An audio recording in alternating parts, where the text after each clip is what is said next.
Today, pag-uusapan natin kung paano nga ba natin palalakasin ang negosyo natin locally. Napakaraming mga videos, tutorials na nagtuturo sa atin gumawa ng kung ano-ano mga bagay para mag-grow ang negosyo. However, minsan hindi siya nag-a-apply sa mga local scene. Iba kasi ang approach pagdating sa local industry, sa mga maliliit na location o sa mga locations na abot lang natin physically. So iba ang mga tips na pwede natin gamitin sa online, iba rin ang pwedeng tips na dapat natin gamitin sa local. So today, ang pag-uusapan natin kung paano palalakasin ang negosyo locally. Di ba? Hindi lang siya basta online at kung saan-saan natin ipapadala ang mga negosyo natin tapos hindi naman pala sila capable na bumili sa atin. Pakilala muna ako. Ako nga pala si Chicoy Gonzalez, ang founder ng Kuko Express, founder ng Koi Founders Club kung saan ginagawa nga natin itong club na to para mag-CFC, connect, flourish, and collaborate. So simulan natin yan sa mga bagay na mahirap gawin kung gusto natin mag-grow locally. Una, mahirap mag-ads ng anywhere na lang in the Philippines. Ads, di ba? Pag nag-ads kasi tayo, pag nag-boost ka, minsan yung location o di kaya yung mga targeting doon hindi masyadong pinpointed. Tapos yung effect is masyadong maliit kasi nga tayo ay local business. Although, hindi ko sinasabing, hindi ko din i-discourage na huwag kayo mag-ads. Sinasabi ko lang, importante na kung mag-ads tayo, targeted yan. Halimbawa, ang alam ko, TikTok wala silang targeted sa specific location. Buong Pilipinas lang nung huling nag-try ako. Unless ngayon, nagbago na. So, di ba, ang hirap naman nun, mag-ads ka ba ng gano'n na all over the Philippines? Pangalawa, kukuha ka ba ng mga influencer na sobrang laki na? Di ba? Bakit ka kukuha ng sobrang laking influencer? Everywhere in the Philippines nakakapanood sa kanila kasi 'di ba sisikat ka, sisikat negosyo mo. Pero ang tanong, sila ba yung client market natin? Sila ba yung potential customers natin? Sila ba yung dapat nating i-reach out? 'Di ba? Ang hirap naman na nakikilala tayo sa buong Pilipinas pero doon sa mismong location natin, wala tayong customer. Very important talaga na marunong tayo mag-target kung paano natin i-reach out yung mga local scenes na yan at kung paano tayo maging present sa local scene natin. Bigyan ko kayo ng iba't ibang mga activities ngayon na pwede nyo i-apply sa inyong negosyo para after this video ay alam niyo na kung anong pwede nyo gawin. Pero syempre, ipangako nyo sa akin na i-apply nyo to at let me know kung anong result. Bago natin simulan yan, syempre, simulan natin to sa tamang mindset. Ang tamang mindset sa local marketing is kailangan maging para tayong local sa lugar. Example, pwede naman nagtayo ka ng negosyo pero wala ka doon. However, yung mga tao sa lugar, sa bawat lugar dito sa Pilipinas ay may kanya-kanyang local industry, may kanya-kanyang local culture, may kanya-kanyang attitude sa iba't ibang lugar. Kailangan isipin at tanggapin na agad natin na kailangan nating kilalanin yun. Kailangan nating intindihin yung lugar na yun. Kailangan nating malaman kung paano sila magsalita, kung paano nila dinideliver ang words, paano nangyayari yung mga jokes sa kanila. Dapat alam natin at isipin natin mabuti kung ano pa yung mga habit nila doon. Ano yung mga ginagawa nila? Bakit sila ganun? Ano yung mga bagay na nakakapagpa-interest sa kanila locally? Diba? Ano yung dahilan para magkumpulan ng mga tao? Ano yung mga dahilan or attitude nila para magkaroon sila ng dahilan para may pag-usapan? Ano ba yung mga topic na gusto nilang tirahin everyday? Diba? Ano yung mga ginagawa nila? Paano nila ginagawa ito? Paano nila sinasolve ito? Mga bagay na ito on their daily lives. So we have to immerse ourselves doon sa local scene. We have to understand ano bang meron. Kasi minsan nga, kahit nandun na tayo nakatira, marami pa rin tayong hindi naiintindihan. Marami pa rin tayong hindi alam kung bakit ganon ang ginagawa ng mga kapitbahay natin. Bakit nga ba sila pumupunta sa lugar nito? Bakit sila kailangan pumila dito? Bakit sila nagkakaroon ng ganitong usapan at paniniwala? Naniniwala sa kung saan saang bagay. May iba't ibang lugar, iba't iba ang paniniwala. Di ba? Tanungin lagi natin ang sarili natin, bakit ganun? Bakit ganito? Bakit saan? 'Di ba? Alamin natin lahat 'yan. So open our minds na iba't iba ang location, iba't iba rin ang culture, iba't iba ang ideologies, iba't iba ang mga ginagawa, iba't iba ang activities. Okay? Next na kailangan nating isipin, ganun pa rin, marketing is marketing. Hindi sapat ang isang activity lang. Always remember 'yan. No, may nagsabi nga sa akin nung isang araw, sabi niya, hindi ba makaka-istorbo itong ganitong klaseng activity? Di ba? Hindi ba sila magsasawa sa ganitong klaseng activity? Baka mamaya makulitan sila sa akin, hindi na sila mag-respond. Sabihin ko sa inyo mga pare, kahit mali ko sa experience sa marketing, hindi. Okay lang yan. Kasi meron nga tayong tinatawag na touch points. Kailangan mag-establish ng iba't ibang klaseng touch points para lang mag-take action ang mga potential customer mo. Isipin nyo mabuti yun. Hindi porke nag-chat ka ngayon at nag-chat ka ulit bukas, nakakasawa ka na. Hindi po ganun yun. At hindi rin naman pwedeng chat lang ng chat lang ang ginagawa natin. Kailangan sa negosyo natin, marami tayong set of activities, iba't ibang touch points. So, kailangan natin ma-realize at maintindihan na pwede tayong gumamit ng iba't ibang klaseng touch points sa local industry, sa local scene natin para mapansin tayo ng mga potential customers. Ano nga ulit yung keyword? Touch points. Touch points ang gagamitin natin para masabi natin kung gumagawa ba tayo ng iba't ibang klaseng activities that points to the same message. Naalala niyo yung usapan natin nakaraan? Kapag gumawa tayo ng marketing natin sa umpisa, lalo kung nagsisimula at malitang resources, mag-focus tayo sa isang message. So, anong message ba yon? Anong message ba yung gusto nating sabihin sa mga potential customers natin? Mag-isip na kayo ngayon. No? Ulitin natin yung tatlong point of view natin. Unang point of view, bawat local location may kanya-kanyang activities, culture, habits yung mga yan. Okay, matakot gumawa ng iba't ibang touch points sa inyong activities. At pangatlong mindset ulit, hindi yan laging agad mag-e-effect. Kaya kailangan nyo talagang magkaroon ng mahabang pasensya, maraming activities na nagpo-point sa the same message. Kung nagtayo ka ng bagong Kuko Express dyan sa lugar na yan, syempre, mag-iisip ka ng isang mensahe lang na magre-resonate dyan sa mga tao na yan. At paulit-ulit mo sasabihin yun. For the next 6 months, ha? Wag naman 1 month lang. Grabe ang tamad naman natin doon. Ang ikli naman ng pasensya natin doon. Di ba, mga parigoy? Let's focus on giving value for the longest period of time hanggang sa pansinin nila tayo. Kaya yun ang dapat nating gawin. Intindihin natin yung tatlong points na yun. So, without further ado, pag-usapan naman natin ngayon, ano yung mga activities nga ba na dapat natin gawin locally para mag-grow ang ating mga negosyo. Simulan natin yun sa online activities.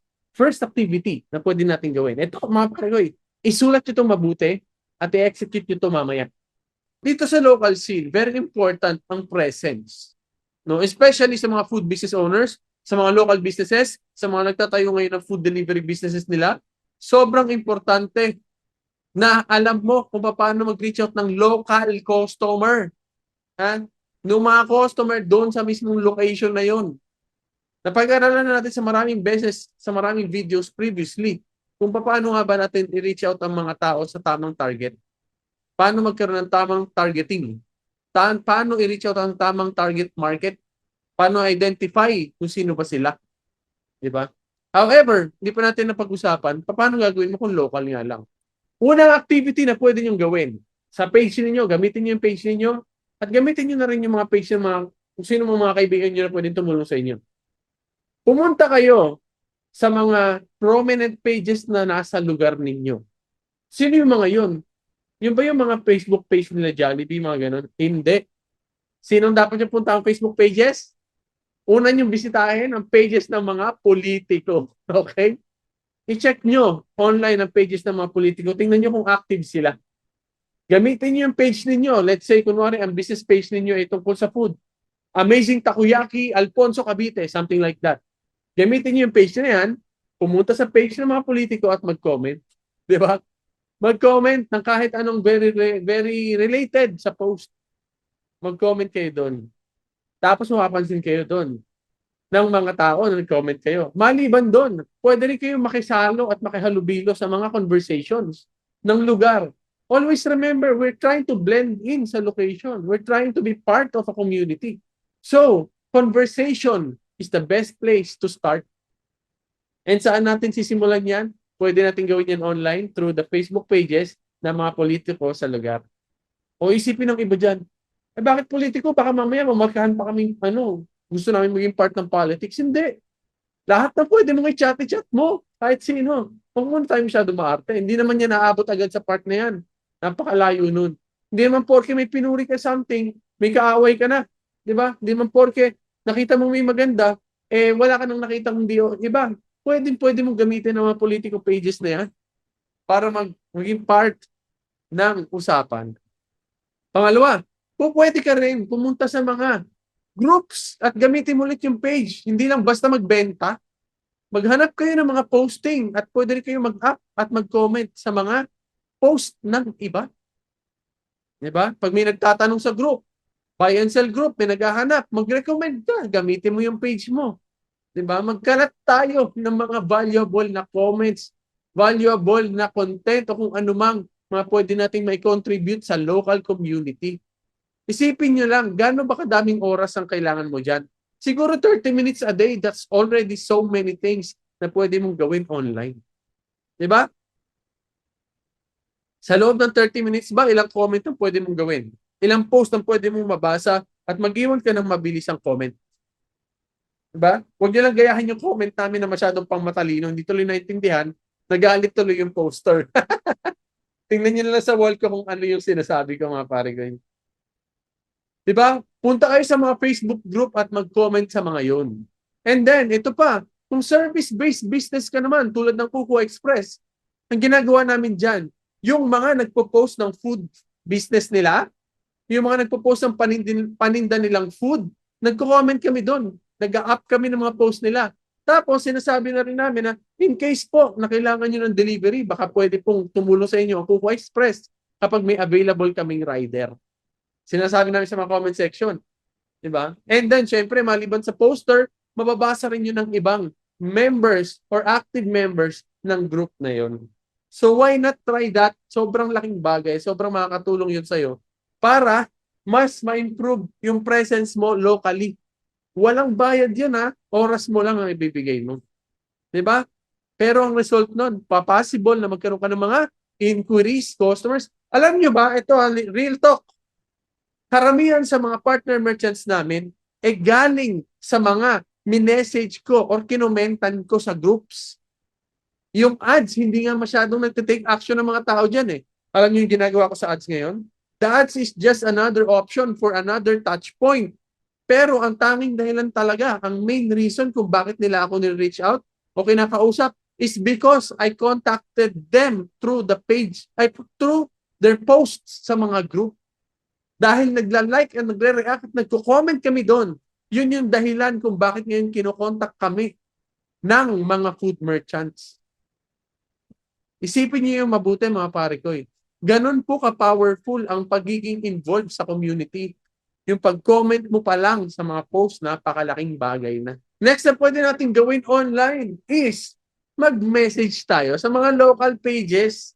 Gamitin natin yung account natin para mag-message sa kanila to inform lang naman eh. Halimbawa ngayon, mag-message kami ulit dahil si bagong araw na naman. Hello, magandang araw po sa inyo. Inform ko lang po kayo na may mga partner riders po kami dyan sa lugar ninyo. In case po na kailangan nyo ng delivery,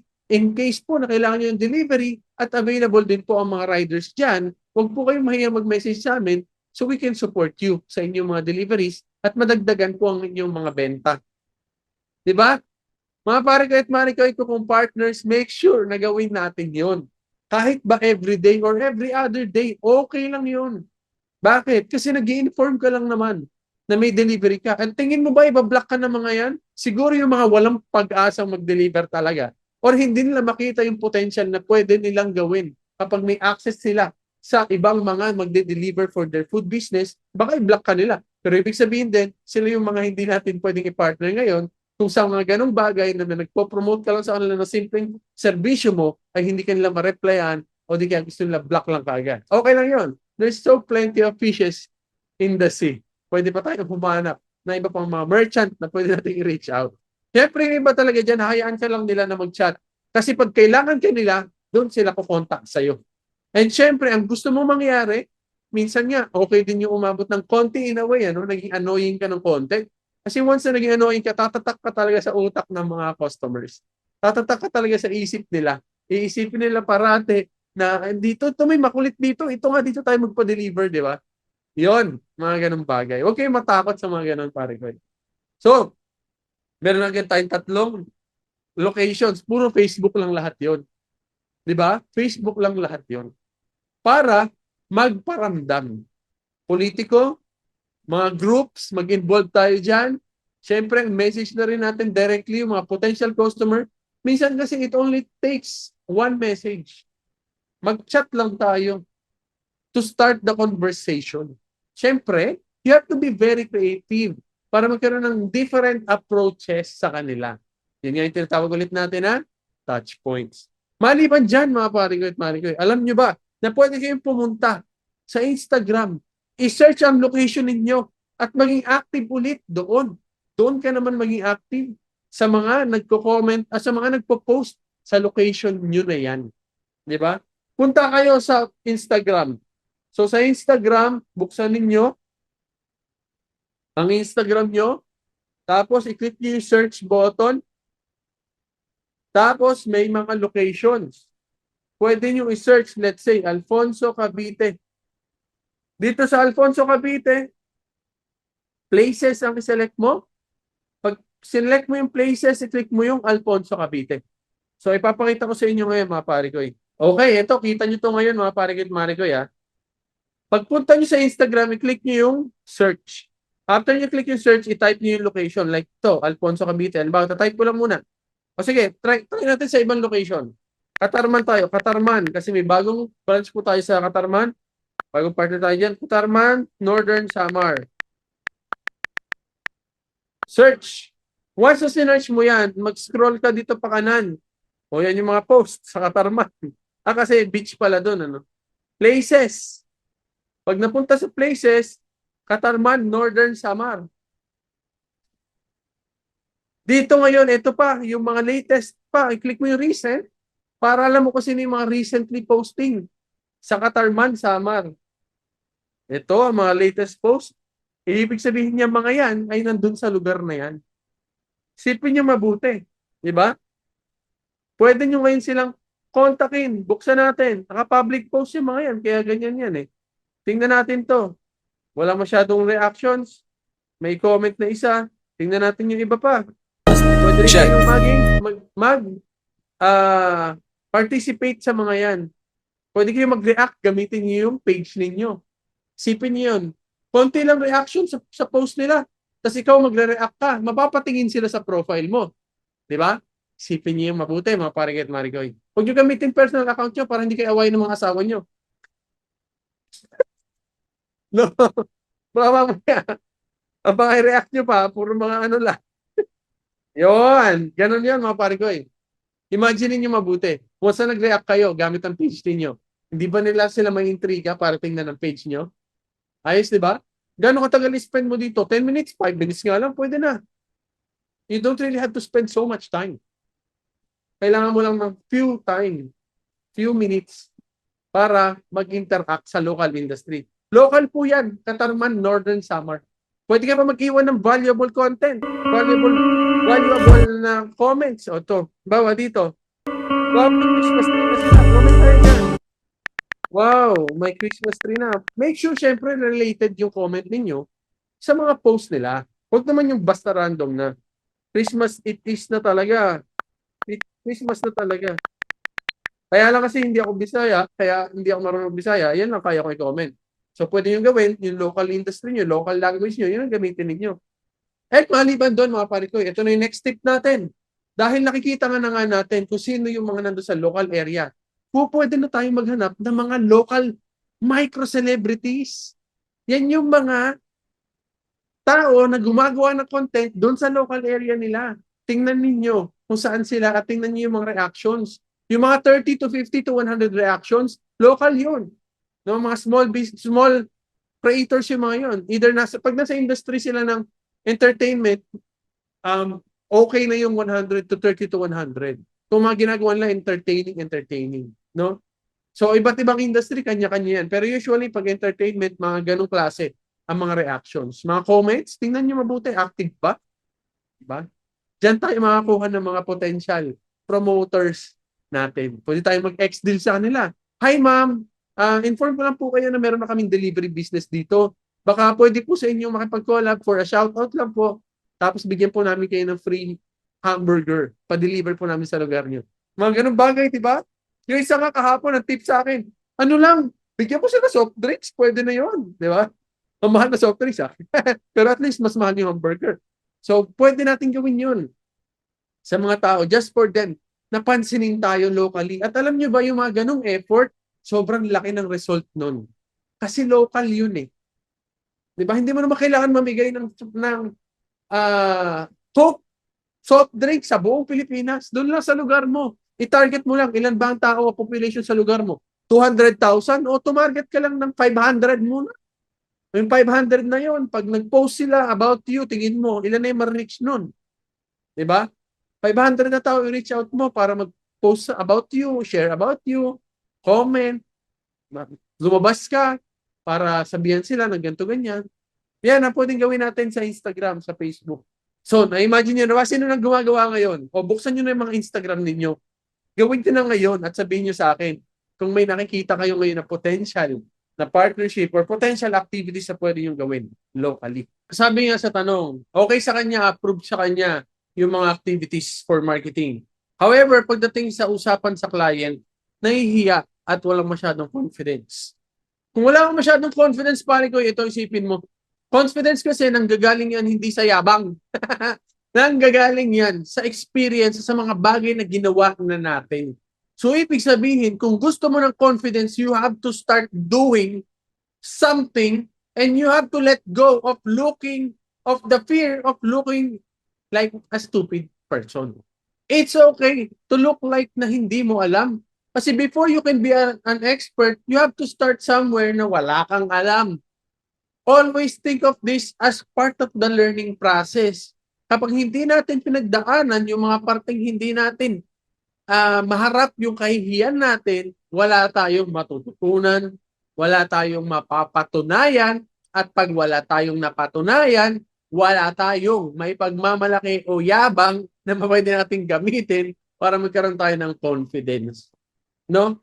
So anyway, hindi ko masinasabing porke confident ka, mayabang ka. Malaki pinagkaiba niyan. Ang sinasabi ko lang, kailangan mo talaga ng proof na kaya mong gawin yung sinasabi mo. Na kaya mong panindigan yung sinasabi mo. At proof na nagawa mo na yung previously para kaya mo na siyang i-share. Kaya mo na siyang sabihin sa iba. Ano pa naman nakakahiya sa, hi ma'am, meron kami takoyaki, baka gusto niyo po. Diba?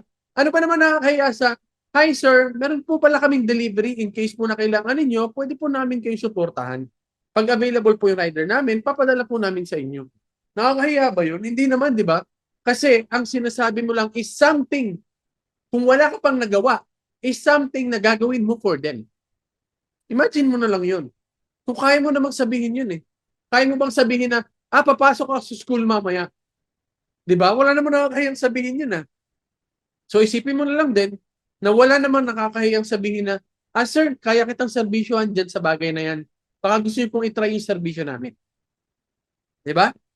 Hindi mo naman siya pangangakuan na perfect ka o pinakamabilis ka. Sabi mo lang, kaya mo kasi nagawa mo na previously. Paano kung hindi mo pa nagagawa previously? Anong gagawin mong approach? Di itong sabihin mo, sir, meron po kaming ginagawang business ngayon. Baka po gusto yung i-try yung service namin na pwede po namin kayong tulungan sa bagay na ito. Yan po yung pinag-aaralan namin gawin. So since wala ka pa napatunayan, ipamigay mo muna ng libre ang serbisyo mo. Pero kung hindi mo naman pero kung sigurado ka ng kaya mo na, doon ka na pwede mag-charge. At syempre, dahil kaya mo na, yung confidence mo, tataas na rin yan. Okay? So, wag mahiya. Everything starts somewhere. You have to accept that to be an expert, you have to be a newbie first. You have to be a newbie first. Tandaan niyo yun, mga parigit marikoy, ha? Wag mahiya. Mag-reach out. So, yung marketing part natin for developing locally, stop muna tayo dyan. Let's move on muna sa ibang mga bagay na pwede natin gawin para matulungan tayo mag-grow ang negosyo natin locally. Ito po kailangan natin gawin. Facebook page natin. Buhay ba? Baka naman walang kalaman-laman yung Facebook page na yan.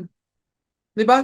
Baka naman gamitin natin yung Facebook page natin, comment tayo, tapos pagbisita ng tao, walang laman ng page natin. Grabe, laman nyo naman yan ng mga bagay na related sa target market ninyo. Di ba? Gawan natin yan ng mga bagay na ma-appreciate nila. Mga bagay na magpapakita kung sino ka, nasaan ka, at anong kaya mong gawin for them. Right? So, mamaya may page ka, walang laman. Sayang naman. Lagyan mo kahit mga basic. Gumamit ka ng AI para mag-generate ng photos. Ginagamit ko ngayon yan, ha? Makikita niyo mga post ko, mga picture. Wala akong tinatype na wala akong sinusulat dyan. No? Tinatype ko lang, dinidescribe ko lang sa AI na i-generate niya ako ng picture at yun na, wala, may pang-post na ako na hindi ko kailangan masyadong mag-extra effort. Diba? ChatGPT is the way.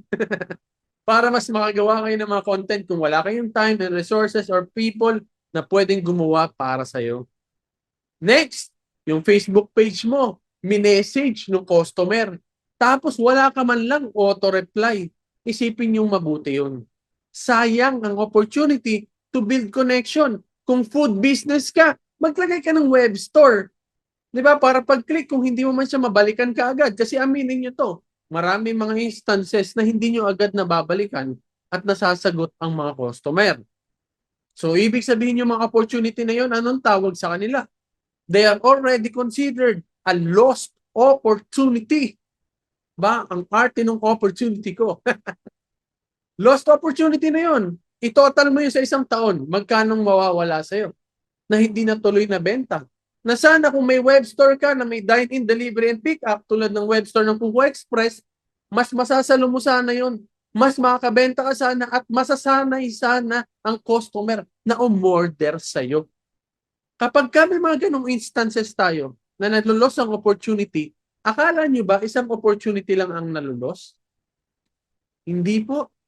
Long-term opportunity, nawawala yan. Di ba? Nasaan na? Ano nang nangyari? Nasaan na sila? Kasi kung ikaw ang customer at hindi ka sinagot o pinansin ngayon, bukas ba mag-chat ka pa ulit? Magtatanong ka ba ulit ng same question? Pwede po bang umorder? Eh, hindi ka naman napansin kahapon eh. Pero kung may web link sana ang store mo, lagyan mo ng web link yan, message mo si Kuko Express para magka-web link ka, web store ka. Di ba? May pwede na agad silang umorder at pag naka-order sila, anong effect nun? The next time na mag-craving ulit sila, alam nila na may sasalo sa kanila. Isipin yung mabuti yon mga paring at marigoy. Ano ang opportunity na nawala sa'yo? Just because hindi mo sila mabalikan kagad. Next na kailangan natin gawin, syempre, fulfill the customer. If you can call them, call them. Make sure na kausapin mo sila sa local language ninyo, sa local dialect ninyo, kung paano man kayo nag-uusap. Act like you're a long-lost friend. Natutunan ko yun sa how to influence and influence people. Diba? Hindi yung para kang seller lagi. Kausapin mo lang, ay ma'am, magandang hapon, kumusta po? Bale, naalala ko ma'am yung usapan natin last time, ganito ganyan, no? Gawa kayo ng relationship. Hindi lang basta, benta ng benta. Gamitin natin yung mga Facebook na yun. Dami-daming mga activities na pwede natin gamitin para mag-communicate sa kanila. So after mo malagyan ng auto-replyan at masalo mo lahat ng nag-chat, tingin mo ngayon magkano na ang dagdag sa benta mo for the whole year. Lalo na pag nasanay sila. Ulitin ko, lalo na pag nasanay sila na pwede ka nila agad kontakin. Na pwede sila agad umorder sa'yo kasi at least may AI kang tagasagot or meron kang web store na pwede agad mag-serve ng kanilang mga needs. Do you think it's worth it for the long run, for the business? Imagine that.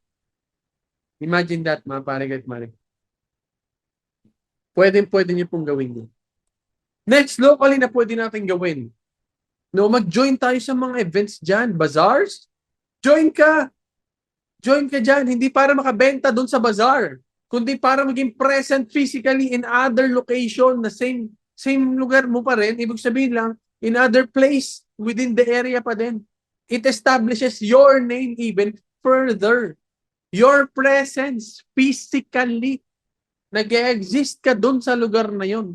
Yung mga rider namin, kailangan silang tumambay sa mga mataong lugar. Makinig sa mga partners ko dyan. Yung mga riders ninyo, patambayin nyo po yan sa mataong lugar. Diba?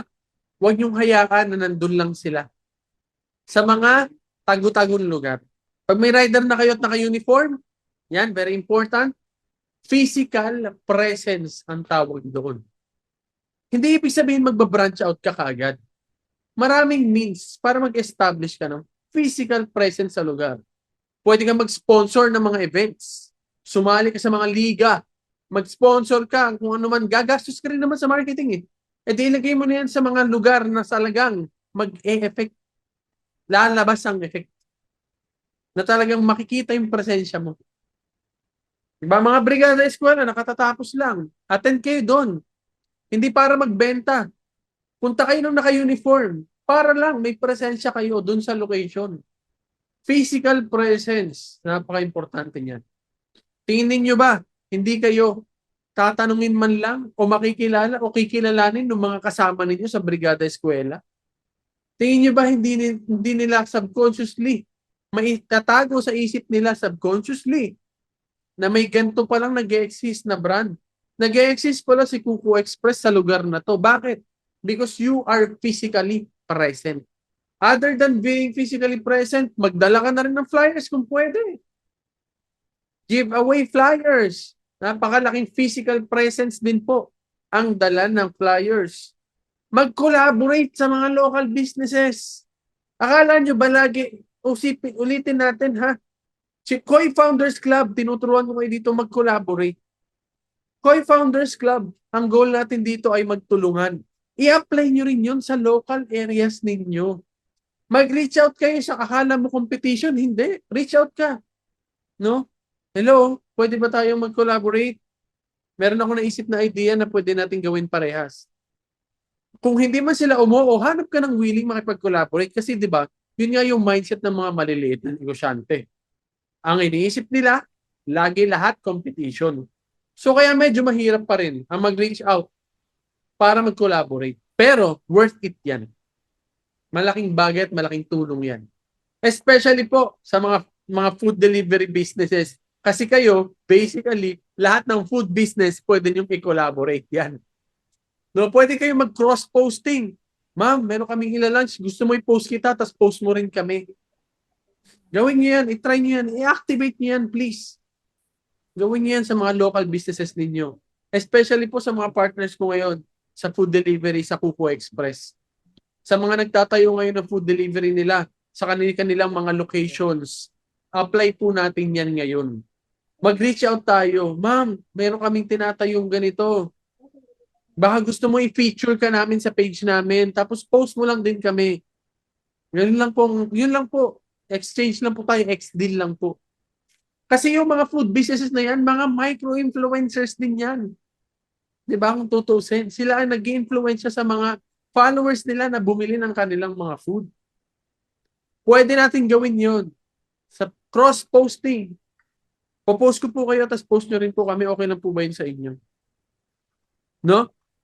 Ganun ang pwede natin gawin. Collaborations sa mga local businesses. So far, yan na po ang ating mga tips for today. Paano ba natin mag-grow ang ating negosyo starting from marketing at iba pang mga activities na pwede natin gawin na magpapataas ng sales? Always remember, ang mga activities po na ginagawa natin ngayon, ang mga bagay na makakatulong sa atin in the long run. Ang importante po dito, buhay tayo ng mahabang panahon at lumalago ang negosyo natin. Mas importante po dito na may result tayo sa long run, sa long term, para umabot tayo sa point na malay nyo, maging franchisable na kayo ang mga negosyo ninyo because kaya nyo nang palaguin ang negosyo nyo locally. Maraming nagpapa-franchise dyan na hindi naman marunong mag-marketing o mag-build ng negosyo locally. Minsan, pababayaan na lang kayo niyan. Sabihin nyo sa akin, walang ganon. Meron at meron. Mga nagpapakonsult sa amin, pinabayaan na ng franchisor. Kasi sa mindset ng franchisor, ipoprovide ko lang sa iyo yung brand, ipoprovide ko lang sa iyo yung product, bahala ka na mag-build sa location mo. In reality, it's still correct. Tama rin naman talaga. Baka yun talagang usapan ninyo. Pero very important po sa atin na marunong tayo mag-build ng local business natin. Yung location natin, kaya natin gumawa ng customers. Kasi kahit nabigyan kita ng sistema o bigyan kita ng brand, kung hindi mo i-execute ang local marketing, walang mararating ang negosyo. Sobrang minimal ng result. Ang result lang sobrang generic. So you have to step up and do your thing. Improve your local marketing, improve your local sales process, improve your local presence. Hopefully po ay napakinabangan ninyo ang video na ito. At kung nakatulong, don't forget, mag-join po kayo sa Koi Founders Club sa aming free Facebook community. Kung saan tayo ay magkakaroon ng collaboration, connection, and magpo-flourish tayo sabay-sabay. Ako nga pala si Koy Gonzalez, founder ng Kuko Express. Open ako for partnerships if you want to start your own food delivery business. Let me know, message me para po makapag-collaborate tayo sa lugar mo. Exclusive yan. Yung buong location mo, sa'yo lang muna yan. At ang maganda dito, hindi mo kailangan bayaran yan sa umpisa. Mas bibigyan kita ng pioneer rights to start your own food delivery business. Message me if you want to know more about that.